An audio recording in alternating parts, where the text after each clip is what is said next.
Hi everyone, welcome back to another video, and today in this video we'll discuss about cardiovascular system. Okay, so cardiovascular system को अगर मैं समझाने से पहले कुछ बेसिक एक इंट्रोडक्शन आपको देता हूँ।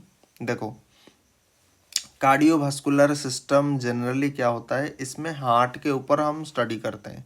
ठीक है, सो हार्ट को हमारा मेडिकल टर्मिनोलॉजी में या ह्यूमन एनाटॉमी में क्या बोला जाता है, कार्डियक बोला जाता है।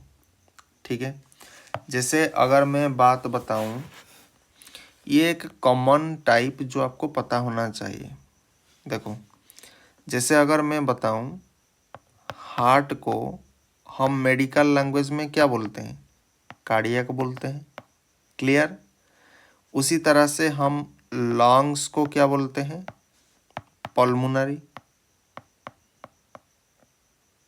ठीक है, लीवर को क्या बोलते हैं, लीवर के लिए कौन सा वर्ड यूज करते हैं, हमारा हेपाटिक। ठीक है, किडनी के लिए क्या वर्ड यूज करते हैं, रेनल। तो उसी तरह से आपको ये सारा चीज समझना पड़ेगा। ठीक है, नाउ कहाँ गया, अरे हमेशा याद रखो, हार्ट के लिए हम क्या वर्ड यूज करेंगे, कार्डियक वर्ड यूज करेंगे। ये हमेशा आपको याद रखना पड़ेगा। दूसरा जो होता है, स्टडी ऑफ हार्ट को बोला जाता है cardiology. Logy means study, and यहाँ पर देखो कार्डियक वर्ड आ रहा है, तो इसका मतलब हार्ट की स्टडी को बोला जाता है कार्डियक। ठीक है, एंड हार्ट के जो स्पेशलिस्ट होते हैं, जो हार्ट के ऊपर जो विशेष रूप से अध्ययन करते हैं, उसको बोला जाता है कार्डियोलॉजिस्ट। मतलब हार्ट के जो डॉक्टर होते हैं, सिंपल भाषा में अगर मैं कहूँ तो इसको बोला जाता है कार्डियो। देखो यहाँ पर कार्डिया वर्ड आ रहा है, तो इसका मतलब क्या है, हार्ट। तो हार्ट के जो विशेषज्ञ होते हैं, हार्ट के जो स्पेशलिस्ट होते हैं, उन्हें बोला जाता है कार्डियोलॉजिस्ट। एंड हार्ट के ऊपर अगर मैं स्टडी करना चाहूँगा तो इसको क्या बोला जाएगा, कार्डियोलॉजी बोला जाएगा। ठीक है, सो हमारा आज का जो टॉपिक है वो क्या है, कार्डियोवास्कुलर सिस्टम। ठीक है, अगर यहाँ पर सिस्टम वर्ड आ रहा है तो इसी का मतलब ये है कि ये जो कार्डियोवास्कुलर सिस्टम है, ये सेल से मिलकर के बना हुआ है। सेल के बाद क्या आएगा, टिश्यू आएगा। टिश्यू के बाद टिश्यू सिस्टम आएगा, देन आपका ऑर्गन आएगा, देन आपका ऑर्गन सिस्टम आएगा, देन आपका बॉडी आएगा। तो यहाँ पर ऑर्गन सिस्टम, तो यहाँ पर अगर ऑर्गन सिस्टम की बात हो रहा है तो यहाँ पर कौन सा ऑर्गन आएगा, आपके हार्ट आएगा। ठीक है, तो इसीलिए इसको बोला जाता है कार्डियोवास्कुलर सिस्टम। मतलब ये सिस्टम में कौन सा मेजर ऑर्गन इन्वॉल्व है, आपका हार्ट है। लेकिन अगर आपको पूछा जाएगा कार्डियोवास्कुलर सिस्टम किसको लेकर के बना हुआ है, तो हमेशा ध्यान रखो कार्डियोवास्कुलर सिस्टम आप इसमें इंक्लूड करेगा, हार्ट इंक्लूड करेगा, ब्लड वेसल इंक्लूड करेगा, एंड ब्लड इंक्लूड करेगा। क्योंकि हार्ट आपका क्या है, एक पंपिंग ऑर्गन है। ठीक है, जो ब्लड को पंप करता है, ब्लड को सर्कुलेट करता है। पंप करने से क्या होगा, जैसे खेत में हम क्या करते हैं, पंप लगाते हैं। उस पंप से क्या होता है, खेत की चारों तरफ पानी जहाँ तक हम चाहें वहाँ तक जाता है। उसी तरह से हमारे बॉडी में क्या होता है, ब्लड वेसल होता है। तो उसी ब्लड वेसल के माध्यम से क्या होता है, ब्लड का फ्लोज होता है। ठीक है, तो आपको इस तरह से कनेक्ट करके चलना पड़ेगा। ठीक है, अगर आप इस चीज़ को रट्टा मारोगे, यकीन से मैं बता रहा हूँ, cardiovascular system one of the critical chapter in human anatomy and physiology. आप उसकी फिजियोलॉजी पार्ट जाओ या आप उसकी एनाटॉमी पार्ट में आओ, दोनों ही बहुत क्रिटिकल है। ब्रेन हो गया, कार्डियोवास्कुलर सिस्टम हो गया। और आपको ये जान करके आश्चर्य लगेगा कि जितने भी डॉक्टर होते हैं ना, न्यूरो सर्जरी के बाद में अगर न्यूरो साइंस के जो डॉक्टर होता है, न्यूरो सर्जरी स्पेशलिस्ट के बाद कार्डियोलॉजिस्ट का सेकंड बहुत डिमांडिंग है, ठीक है, बहुत पैसा कमाते हैं। और इतना पैसा कमाते हैं, जब आप कोई पेशेंट यहाँ पर जाएगा तो वो एक रिटन कंसेंट ले लेंगे कि पेशेंट अगर मरेगा या वगैरह वगैरह, तो इसके लिए हम कोई उत्तरदायी नहीं, भगवान से प्रार्थना करो कि सब कुछ सही हो जाए। एक तो पैसा कमाएंगे, दूसरा कोई रिस्क, कोई गारंटी नहीं लेंगे, क्योंकि एक कार्डियक पेशेंट क्या होता है, बहुत ही लास्ट स्टेज, ठीक है, ये बहुत डेलिकेट ऑर्गन है, तो यहाँ पर हम गारंटी नहीं दे सकते। ब्रेन के ऊपर आप गारंटी नहीं दे सकते। हम अपना काम करेंगे, पेशेंट अगर बचेगा तो बहुत बहुत धन्यवाद है, ठीक है। तो ये आपको एक इनसाइड में देने के लिए मैं समझ रहा हूँ, ठीक है। ये इनसाइड आपके पास होना चाहिए। ऐसा नहीं कि सिर्फ आप एक पढ़ाई करो। देखो, पढ़ाई तो हम करेंगे, लेकिन उसके साथ उसके रिलेटेड कुछ इनसाइड के ऊपर हमारा कमांड भी होना चाहिए। नाउ, आपका जो हार्ट होता है, the heart pumps blood and blood vessel circulate it. तो आपका जो हार्ट होता है, वो ब्लड को क्या करता है, पंप करता है, मतलब कंट्रैक्शन। पंप मतलब क्या होता है, कंट्रैक्शन करना। एंड हमारा कार्डियोवास्कुलर सिस्टम किन किन से मिलकर के बना हुआ है, heart, blood vessel and blood. तो ये जब ब्लड को पंप करेगा तो क्या होगा, ब्लड वेसल के माध्यम से पूरे शरीर में खून की संचार होगी, ठीक है। अब वो कैसे होगी, ये फिजियोलॉजी का पार्ट है, ठीक है, वो हम बाद में देखेंगे। Now, blood is flow through a tube like structure known as blood vessel. So blood vessel का डेफिनेशन क्या हो गया, जिसमें ब्लड जाता है, ठीक है, एंड ये एक ट्यूब लाइक स्ट्रक्चर है। ऐसा समझ लो, बॉडी में डिफरेंट पाइप आपका लगा हुआ है। जैसे मान लीजिए अगर किसी एक जगह से दूसरे जगह को हमें पानी को पहुंचाना है, तो हम क्या करते हैं, पाइप बिछाते हैं। तो ब्लड में डिफरेंट ऑर्गन को, डिफरेंट टिश्यू को, डिफरेंट सेल को अगर हमें बॉडी में अगर डिफरेंट जगह को अगर मुझे ब्लड पहुंचाना है, तो कैसे मैं पहुंचाऊंगा, तो ब्लड वेसल एक रास्ता है जिसके माध्यम से हम क्या करेंगे, डिफरेंट ऑर्गन को हम ब्लड पहुंचाएंगे, ठीक है। एंड तभी जाकर के, क्योंकि ब्लड में डिफरेंट न्यूट्रिएंट्स भी रहता है, तो इसी के कारण से क्या होगा, ब्लड हमारे शरीर में हर एक ऑर्गन तक पहुंचता है, ठीक है। Now, blood vessel participate in the regulation of blood pressure. जाहिर सी बात है, ब्लड प्रेशर, अगर ब्लड यहाँ पर जाएगा तो इसका मतलब उसकी, ये मान लीजिए एक ब्लड वेसल है, तो ब्लड यहाँ पर जा रहा है, तो इसके जो वाल पे एक प्रेशर तो वो बनाएगा ना। ये तो बहुत कॉमन सेंस वाला बात है, ठीक है, इसमें कोई समझने का बात नहीं है। Now, the vessel which carry the blood away from the heart is called as arteries. From the heart are called as arteries. So arteries क्या होता है, द वेसल मतलब blood vessel, which carry the blood, जो blood को carry करके ले जाता है, अवे फ्रॉम द हार्ट मतलब हार्ट से अगर ये ले करके जा रहा है, इसको बोला जाएगा आर्टरीज, ठीक है।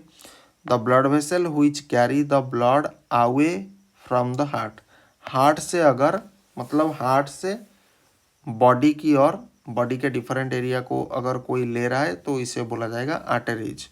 While the vessel which brings backs the blood to the heart is known as vein. मतलब वेन हम किसको बोलेंगे, जो हार्ट को ब्लड सप्लाई करेगा, ठीक है, मतलब हार्ट को अगर ब्लड सप्लाई करना है तो वो किसके माध्यम से होगा, वेन के माध्यम से, ठीक है। While the vessel which brings back the blood to the heart are called as vein, ठीक है। Now, the microscopic vessel connecting the arteries and vein are called as capillaries. एक माइक्रोस्कोपिक वेसल होता है, बहुत ही पतली एक वेसल होता है, वो उसको ब्लड वेसल भी बोला जाएगा, ठीक है। तो उसी को बोला जाता है आपका ब्लड कैपिलरीज, ठीक है, जो कि क्या करता है, आर्टरीज एंड वेन को कनेक्ट करता है। सो आर्टरी एंड वेन का जो कनेक्शन पॉइंट, इसको हम क्या बोलते हैं, कैपिलरीज बोलते हैं। Now these vessel allows easy exchange of nutrients, metabolites, respiratory gases like आपका ऑक्सीजन एंड कार्बन डाइऑक्साइड। सो इस ब्लड वेसल के माध्यम से क्या होता है, हमारा न्यूट्रिएंट का एक्सचेंज होता है, आदान प्रदान होता है, मेटाबोलाइट्स का भी होता है, एंड रेस्पिरेटरी गैस जैसे कि आपका ऑक्सीजन हो गया, कार्बन डाइऑक्साइड, सो इसका भी होता है। Now coming to the cardiovascular system का फंक्शन क्या होता है, बेसिकली हार्ट का फंक्शन।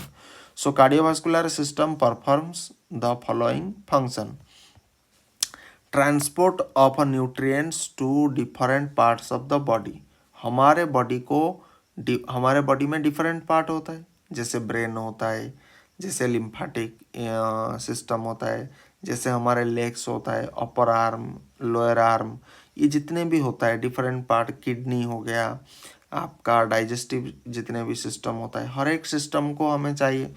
तो हर एक सिस्टम के लिए जितने भी पार्ट होता है, तो वहाँ पर क्या करता है, न्यूट्रिएंट का ट्रांसपोर्ट कौन करता है, आपका कार्डियोवास्कुलर सिस्टम करता है, ठीक है।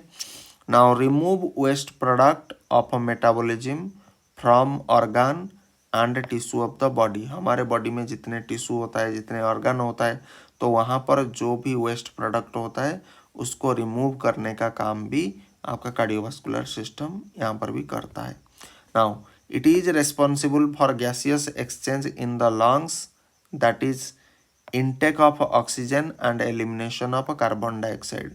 सो ये कार्डियोवास्कुलर सिस्टम क्या करता है, ऑक्सीजन को लेगा एंड कार्बन डाइऑक्साइड को क्या करेगा, छोड़ देगा। एंड ये सारा काम कहाँ पर होता है, आपके लंग्स में होता है। Now carries hormone and other regulatory molecules from their site of origin to distant target tissue. मतलब उस टारगेट टिश्यू में पहुंचाएगा सारा हार्मोन को एंड रेगुलेटरी मॉलिक्यूल्स को, जो बॉडी के डिफरेंट फंक्शन में काम आते हैं, ठीक है। Now helps to protect the body from infection, ठीक है। तो ये क्या करता है, हमारे बॉडी को इन्फेक्शन से प्रोटेक्ट करता है। कैसे भाई, यहाँ पर देखो ना, कार्डियोवास्कुलर सिस्टम में आपका ब्लड आता है, तो ब्लड में आपका सेल भी आता है एंड आपका प्लाज्मा पार्ट आता है। तो सेल में आपका जो WBC होता है, वो आपका क्या करता है, इन्फेक्शन से लड़ने में आपकी मदद करता है, ठीक है। नाउ सो इसी तरह से ये बॉडी को इन्फेक्शन से क्या करता है, बचाता है। Now coming to the blood, क्योंकि हम कार्डियोवास्कुलर सिस्टम में ब्लड एक कंपोनेंट है, तो blood is highly specialised fluid connective tissue. Blood कैसा टिश्यू होता है, फ्लूइड कनेक्टिव टिश्यू होता है। सो ब्लड में क्या क्या पाया जाता है, जनरली ब्लड में आपका ब्लड सेल पाया जाता है एंड एक प्लाज्मा पाया जाता है, ठीक। Now coming to the blood cell, so what is blood cell. So blood cell basically आपका 3 टाइप का होता है, ठीक है। नाउ पहला वन जो होता है उसको बोला जाता है एरिथ्रोसाइट, ओके। दूसरा वाला होता है ल्यूकोसाइट, तीसरा वाला होता है थ्रोम्बोसाइट, जिसे हम प्लेटलेट्स बोलते हैं, ठीक है। नाउ एरिथ्रोसाइट जो होता है, coming to the first, that is known as erythrocyte. Erythrocyte को बोला जाता है आपका RBC, रेड ब्लड सेल या कर्पसल्स, ठीक है। So erythrocyte are disc shaped cell that lacks nuclei and mitochondria. तो यहाँ पर न्यूक्लाई एंड माइटोकॉन्ड्रिया नहीं होता है। They get energy from anaerobic respiration and transport of oxygen and carbon dioxide. ये ऑक्सीजन एंड कार्बन डाइऑक्साइड का transport करता है एंड ये जितने भी रेड ब्लड सेल है, तो इसे क्या चाहिए, एनर्जी चाहिए। तो एनर्जी अगर चाहिए, क्योंकि सेल को जिंदा रहने के लिए एनर्जी चाहिए, तो ये एनर्जी कैसे प्राप्त करता है, एनारोबिक रेस्पिरेशन। हमेशा याद रखो, एग्जाम में ये पूछा जा सकता है कि एरिथ्रोसाइट या आरबीसी कहाँ से एनर्जी प्राप्त करता है, where does it get energy. ठीक है, तो एनारोबिक रेस्पिरेशन के माध्यम से ये करता है। दूसरा होता है ये ट्रांसपोर्ट भी करता है। एरिथ्रोसाइट क्या करता है, transport of oxygen and carbon dioxide. यहाँ से भी क्वेश्चन ऐसे बन सकता है। नाउ दूसरा होता है लिकोसाइट। लिकोसाइट को बोला जाता है डब्ल्यूबीसी। सो डब्ल्यूबीसी आपका दो टाइप का होता है, एक होता है ग्रैनुलोसाइट, दूसरा होता है एग्रैनुलोसाइट। ग्रैनुलोसाइट क्या होता है, they have granules in their cytoplasm. उनके साइटोप्लाज्म में क्या होता है, ग्रैन्यूल्स प्रेजेंट रहता है। ठीक है, एंड एग्रैनुलोसाइट क्या होता है, they do not have granule in their cytoplasm. मतलब एग्रैनुलोसाइट मतलब इसमें ग्रैन्यूल नहीं है, एंड ग्रैनुलोसाइट में क्या होता है, ग्रैन्यूल प्रेजेंट रहता है।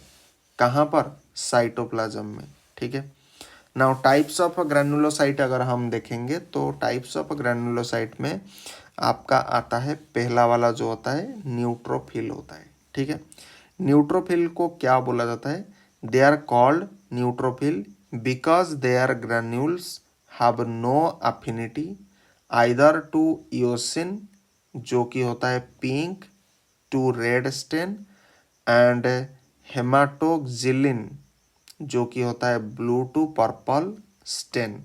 सो बेसिकली ये इयोजिन क्या होता है, ये एक प्रकार का आपका स्टेन होता है जो कि आपका pink to red.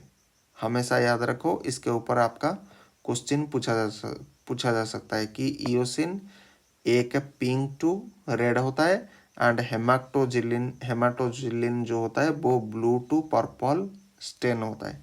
Correct,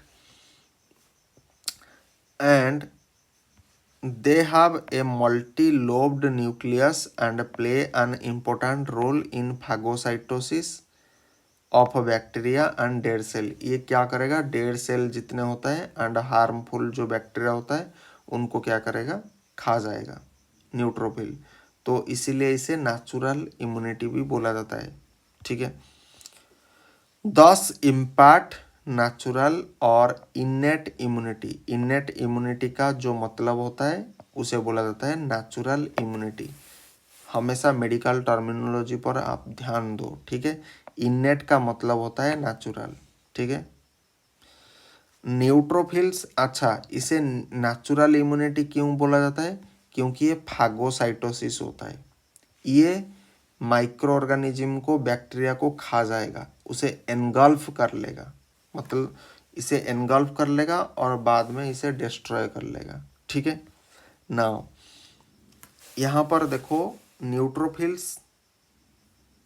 neutrophils are the first to arrive at an area of tissue damage. हमेशा जहाँ पर देखना टिश्यू का अगर कहीं पर अगर कोई डैमेज होगा तो वहाँ पर सबसे पहले अगर कोई आएगा तो आपका न्यूट्रोफिल आएगा।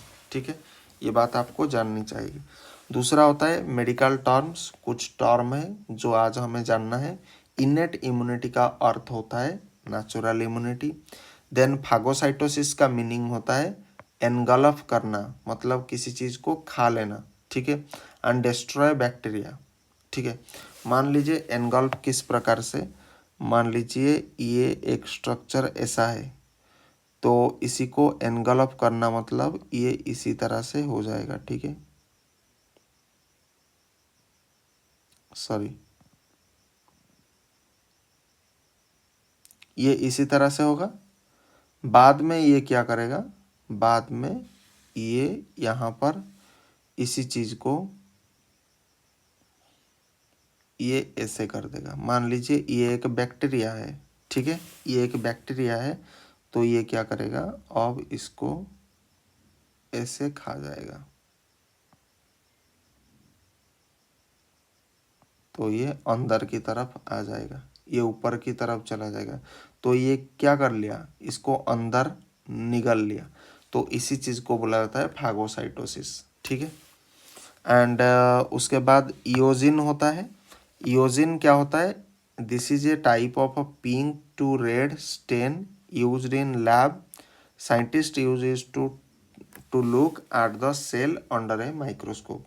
सो ये एक डाई होता है जो हमें मदद करता है किसी भी सेल में क्या क्या प्रॉब्लम है उसको आइडेंटिफाई करने के लिए।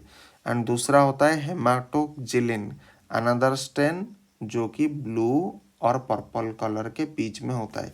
तो जनरली ये एक स्टेन होता है।